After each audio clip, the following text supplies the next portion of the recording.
पूजा भारती जो है वो सिर्फ गोड्डा की ही नहीं बेटी है, वो मेरे परिवार से भी उनका रिश्ता रहा है और दरगट्टी उनका गांव रहा है। और मेरा आना जाना उस गांव में एक परिवार के रिश्तेदार के नाते भी रहा है। पूजा भारती एक ब्राइट स्टूडेंट रही है, शुरू से ही वो पढ़ाई लिखाई में बहुत ज़्यादा अच्छा, और जिसका परिणाम है कि हज़ारीबाग में आप देखिए कि प्रतिष्ठित संस्था है, वहाँ पे वो मेडिकल की छात्रा रही। चिंता का विषय तब होता है कि जब माननीय मंत्री पहुँचते हैं उनके आवास पे और मंत्री जी ये स्टेटमेंट देते हैं कि 48 आवर्स के अंदर हम लोग कल्प्रिट को पकड़ लेंगे, कुछ नहीं होता है। राज्य में लगातार दो बड़ी घटनाओं के बाद राजनीति अपनी तरफ है। विपक्ष यानी कि भारतीय जनता पार्टी सरकार पर हमलावर है और लगातार लॉ एंड ऑर्डर को लेकर सवाल खड़े कर रही है। इस बीच जो हाल की घटना है, जो भी चर्चा में है, एक ओरमांझी घटना जिसकी गुत्थियां लगभग सुलझ चुकी हैं। दूसरी घटना पूजा भारती पूर्वे की, जिसकी लाश पतरातू डैम में तैरती हुई मिली थी। इन तमाम चीज़ों पर आज हमारे साथ बातचीत करने के लिए गोड्डा से ही विधायक अमित मंडल हैं, और जिस लड़की की हम बातचीत कर रहे हैं यानी पूजा भारती पूर्वे की, वह गोड्डा से ही आती हैं। अमित जी, आप ही के ज़िले से, गोड्डा ज़िले से ही एक लड़की की लाश बरामद हुई थी कुछ दिनों पहले। 12 तारीख को लाश बरामद हुई थी। आज हम 17 तारीख की डेट पर बैठ के आपसे बातचीत कर रहे हैं।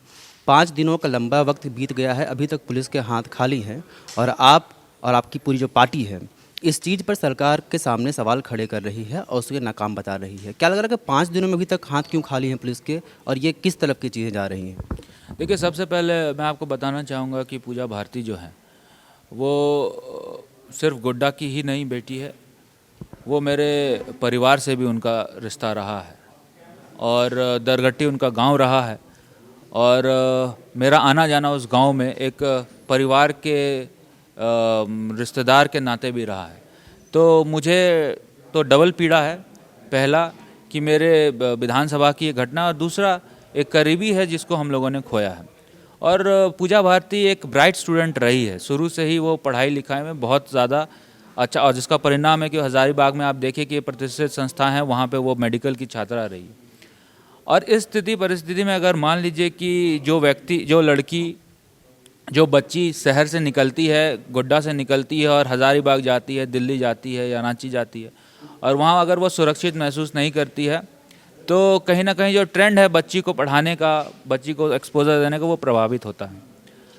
आप देखिए कि मुझे याद है कि उसके पिताजी से मेरी बात हुई थी सुबह में, जब उसका मर्डर हुआ था। शाम में जब न्यूज़ आ गया था कि मर्डर हो चुका है, तो सुबह में उनसे बात हुई थी और मैंने उनको कहा था कि आप हज़ारीबाग जाइए और वहाँ पर जाकर FIR कराइए और खुद व्यक्तिगत तौर पर जाइए, मैं SP से बात करता हूँ। और 2 घंटे के अंदर ही मुझे ये सूचना मिली है कि उसकी लाश तैरती हुई पतरातू के डैम में मिली है।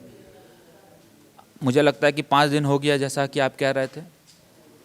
चिंता का विषय तब होता है कि जब माननीय मंत्री पहुंचते हैं उनके आवास पे और मंत्री जी ये स्टेटमेंट देते हैं कि 48 आवर्स के अंदर हम लोग कल्प्रिट को पकड़ लेंगे, कुछ नहीं होता है। फिर DGP के स्तर से बयान आता है कि हम लोग 72 आवर्स में अपराधियों को पकड़ लेंगे। मुझे लगता है कि महज अब 10 घंटे ही बचे होंगे 72 आवर्स ख़त्म होने के, कुछ नहीं होता है। और इसके बाद जब DGP ये कहते हैं कि हम आयरन हैंड से वैसे अपराधियों को कुचलेंगे जो मुख्यमंत्री के काफिलों को रोकता है, तो मुझे ऐसा लगता है कि ये आयरन हैंड अपराधियों पे अगर दिखता और पुलिस प्रशासन आयरन हैंड के इस्तेमाल करते हुए अपराधियों तक पहुंच के उसको दबोचती तो ज़्यादा बेहतर होता। खैर, हम आयरन हैंड पर आएंगे। आप बता रहे थे कि पूजा भारती पूर्वे जिसकी लाश मिली है, आप पारिवारिक संबंध भी उससे रहे, कभी उससे पहले मुलाकात भी हुई थी? पूजा को व्यक्तिगत तौर पर जानते थे? पूजा को मैं व्यक्तिगत उसके फादर को जानता हूँ और उसके घर आना जाना रहा है। तो उनकी डेथ के बाद यानी कि हत्या या आत्महत्या, जो भी पहलू सामने आए, तो उसके परिवार से आप मिले और क्या कुछ लग रहा है वहाँ? नहीं, मैं तो फिर जब उन पूजा की लाश आई थी घर में, उनका डेड बॉडी आया था, तो मैं उनके परिवार से भी मिलने गया था वहाँ पे। तो वहाँ के परिवार के लोग तो अभी तक ये विश्वास नहीं कर पा रहे कि उनके साथ ये हादसा हुआ है, और उनकी स्थिति भी ऐसी ठीक नहीं है कि किसी चीज़ में वो रिएक्ट कर पाए। लेकिन क्योंकि समाज का होने के नाते उनके दिल में जो चल रहा है उसकी उनसे लोगों को अवगत कराना, प्रशासन को अवगत कराना, सरकार से अवगत कराना, वहाँ पर लगातार हम लोग कर रहे हैं। और आपको विश्वास नहीं होगा कि गोड्डा में आए दिन, चाहे कोई भी प्रखंड हो, गोड्डा जिला में कहीं कैंडल मार्च हो रहा है, कहीं प्रोटेस्ट हो रहा है, लोग सड़क पे हैं। और लोग सड़क पे है ये बताने के लिए कि हम लोग जाति, धर्म, समुदाय से ऊपर उठकर कैसे एक सौहार्द वातावरण में हम लोग जस्टिस पूजा भारती को दिलाएं, इसको लेकर लोग वहाँ पर संघर्षशील हैं।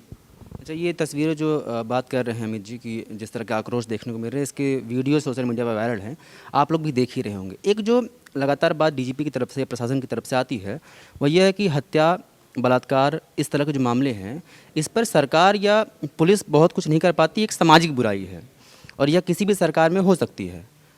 जब इस तरह की घटनाएं आती हैं तो भाजपा सरकार के भी कुछ आंकड़ों को सत्ताधारी पार्टियां लेकर आती हैं, गिनाते कि उसमें भी हुए हैं, इसमें हुए, 2-4 संख्या इधर हो सकती हैं, लेकिन ये एक सामाजिक बुराई है, इसलिए इसको इस तरह नहीं देखना चाहिए कि ये हेमंत की नाकामी है या पुलिस प्रशासन की नाकामी है। क्या लगता है?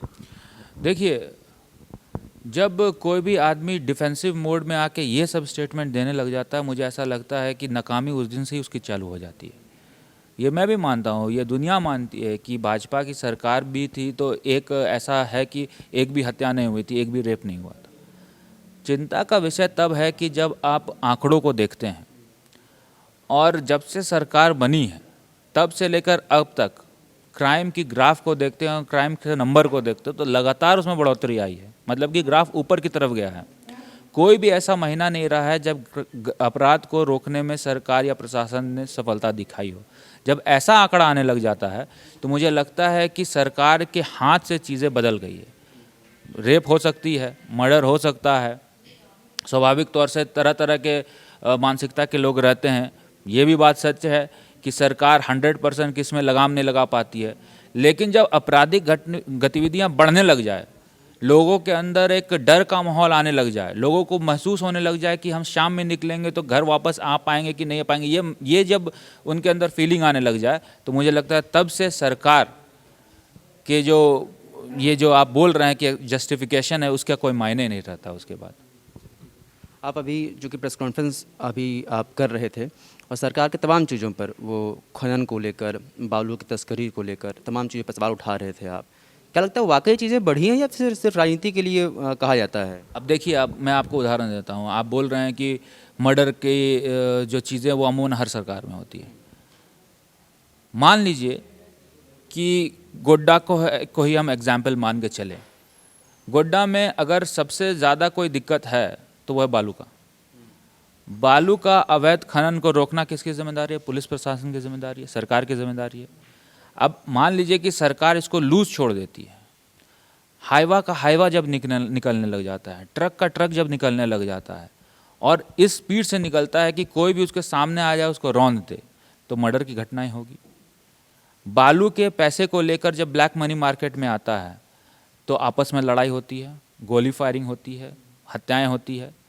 तो आपको तो रूट कॉज में जाना है कि क्यों ऐसा हत्या हो रही है तो क्यों हो रही है, एक्सीडेंट हो रहा है तो क्यों हो रहा है। इन सब का रूट कॉज अगर गोड्डा में देखेंगे तो बालू का अवैध खनन है। अभी हाल दिनों में मैं यहाँ प्रेस कॉन्फ्रेंस कर रहा हूँ और 2 दिन पहले की बात है कि गोड्डा में मर्डर हुआ है। कारण क्या है? बालू में उसका हिस्सेदारी नहीं मिल रहा है। 3 मर्डर हो चुका है, रोड पे एक्सीडेंट हो चुका है। कारण क्या है? अवैध बालू का ट्रैक्टर चल रहा था जिसके कारण बच्चे की मौत हो जाती है, महिला की मौत हो जाती है, युवक की मौत हो जाती है। तो मौत होंगी, रेप की घटनाएं होंगी, आपराधिक घटनाएं होगी, लेकिन उसका रूट कॉज में अगर आप जाएंगे तो कहीं ना कहीं चीज़ों को ठीक करने की जो जिम्मेदारी आती है उसमें पुलिस प्रशासन, जिला प्रशासन, सरकार विफल दिख रही है। एक चूँकि आपने डीजीपी का जिक्र किया और आयरन हैंड का जिक्र किया, एक तो डीजीपी ने साफ तौर पे कहा कि आयरन हैंड एक फ्रेज़ है जिसका मतलब होता है कड़ाई से निपटना।